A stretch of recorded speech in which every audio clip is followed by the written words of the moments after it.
Halo bos, selamat petang, selamat petang. Saya Mr. Pang. Hari ini kita kedai ada masuk yang kereta ni. Masih baru, lepas tu mileage 28k saja. Okey, tahun 2022. Berdua Ativa 1.0 Advance paling high spec. Harga jual 49,800 sahaja. Cat masih ori lagi ya. Cat masih ori, depan ada sensor. Boleh nampak. Okey, LED light. Light bar pun ada. Cat ada sikit-sikit lah, sikit-sikit. Kena batu. Dalam macam ni. 3 silinder lah ini kereta. 3 plug. 1, 2, 3 plug. Turbo kat sini. Kecil saja dia punya enjin. Okey.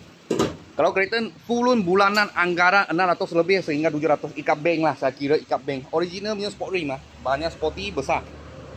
Okey, dalam punya interior punya warna hitam dengan merah. Atas ni leather, tepi akan darah. Sini. Okay, boleh nampak. Okey, lepas tu dia punya mileage 28,700. Original mileage.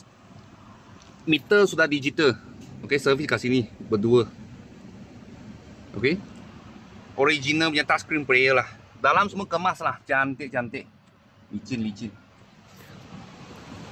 Cak kira okey lagi, cuma depan ada sikit calar saja. Belakang ni lampu macam ni light bar, pakai light bar lah. Lampu pakai light bar. Tahun 2022. Berdua Ativa 1.0 Advance Spec. Harga jual 49,800. Kalau bos-bos dan kawan-kawan siapa tengah cari satu kereta, bawa Grab ke, tak mau lama sangat, kita sini ada sebiji, mileage pun rendah. Kalau ada apa murah-murah kita, saya akan video lagi. Thank you bos, thank you.